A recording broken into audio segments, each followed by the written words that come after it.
Hi, welcome back to Reading the Bible in a Year. Today we are reading Job chapter 22, 23, 24, and 25. Job chapter 22. Third series of speeches. Eliphaz speaks. Then Eliphaz the Temanite replied, "Can a man be of any use to God? Can even a wise man be of use to him? Does it delight the Almighty if you are righteous? Does he profit if you perfect your behavior? Does he correct you and take you to court because of your piety? Isn't your wickedness abundant, and aren't your iniquities endless? For you took collateral from your brothers without cause, stripping off their clothes and leaving them naked. You gave no water to the thirsty and withheld food from the famished, while the land belonged to a powerful man and an influential man lived on it. You sent widows away empty-handed, and the strength of the fatherless was crushed. Therefore snares surround you, and sudden dread terrifies you, or darkness so you cannot see, and a flood of water covers you. Isn't God as high as the heavens? And look at the highest stars, how lofty they are. Yet you say, what does God know? Can he judge through total darkness? Clouds veil him so that he cannot see, as he walks on the circle of the sky. Will he continue on the ancient path that wicked men have walked? They were snatched away before their time, and their foundations were washed away by a river. They were the ones who said to God, "Leave us alone, and what can the Almighty do to us?" But it was he who filled their houses with good things. The counsel of the wicked is far from me. The righteous see this and rejoice. The innocent mock them, saying, "Surely our opponents are destroyed, and fire has consumed what they left behind." Come to terms with God and be at peace. In this way good will come to you. Receive instruction from his mouth and place his sayings on your heart. If you return to the Almighty, you will be renewed. If you banish injustice from your tent and consign your gold to the dust, the gold of Ophir to the stones in the wadis, the Almighty will be your gold and your finest silver. Then you will delight in the Almighty and lift up your face to God. You will pray to him and he will hear you, and you will fulfill your vows. When you make a decision, it will be carried out, and light will shine on your ways. When others are humiliated and you say, "Lift them up," God will save the humble. He will even rescue the guilty one, who will be rescued by the purity of your hands. Job chapter 23. Job's reply to Eliphaz. Then Job answered, "Today also my complaint is bitter.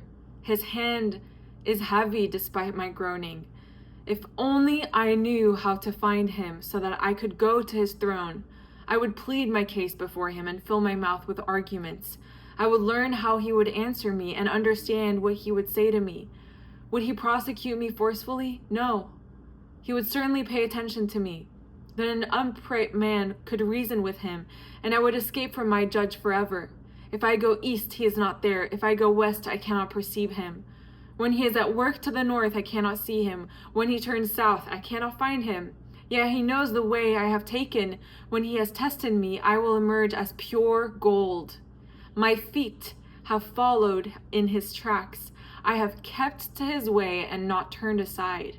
I have not departed from the commands from his lips. I have treasured the words from his mouth more than my daily food.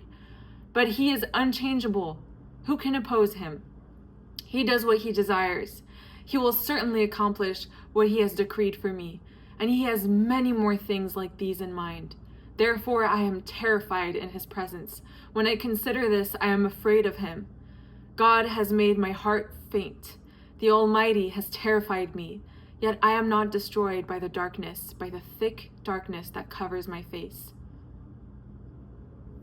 Job chapter 24. Why does the Almighty not reserve times for judgment? Why do those who know him never see his days? The wicked displace boundary markers. They steal a flock and provide pasture for it. They drive away the donkeys owned by the fatherless and take the widow's ox as collateral. They push the needy off the road. The poor of the land are forced into hiding. Like wild donkeys in the wilderness, the poor go out to their task of foraging for food. The desert provides nourishment for their children. They gather their fodder in the field and glean the vineyards of the wicked. Without clothing, they spend the night naked, having no covering against the cold. Drenched by mountain rains, they huddle against the rocks, shelterless. The fatherless infant is snatched from the breast.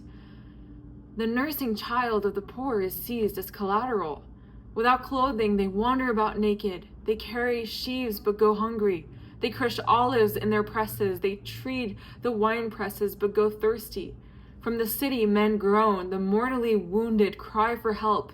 Yet God pays no attention to this crime.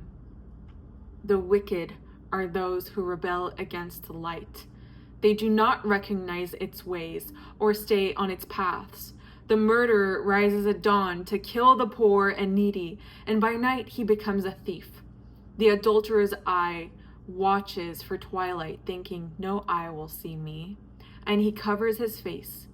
In the dark they break into houses. By day they lock themselves in, never experiencing the light, for the morning is like darkness to them. Surely they are familiar with the terrors of darkness.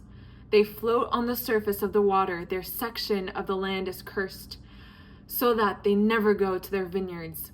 As dry ground and heat snatched away the melted snow, to so Sheol steals those who have sinned. The womb forgets them. Worms feed on them, so they are remembered no more. So injustice is broken like a tree. They prey on the childless woman who is unable to conceive, and do not deal kindly with the widow. Yet God drags away the mighty by his power. When he rises up, they have no assurance of life. He gives them a sense of security so they can rely on it, but his eyes watch over their ways. They are exalted for a moment, then gone. They are brought low and shrivel up like everything else. They wither like heads of grain. If this is not true, then who can prove me a liar and show that my speech is worthless? Job chapter 25. Bildad speaks. Then Bildad the Shuhite replied, "Dominion and dread belong to him, the one who establishes harmony in his heights. Can his troops be numbered? Does his light not shine on everyone? How can a human be justified before God? How can one born of woman be pure? Even if the moon does not shine and the stars are not pure in his sight, how much less a human who is a maggot, a son of man who is a worm?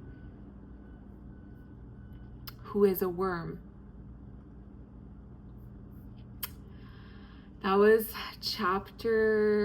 multiple chapters for day 25. Sorry, I'm a little tired today. Yeah, so thank you for showing up, and I will see you tomorrow. Bye.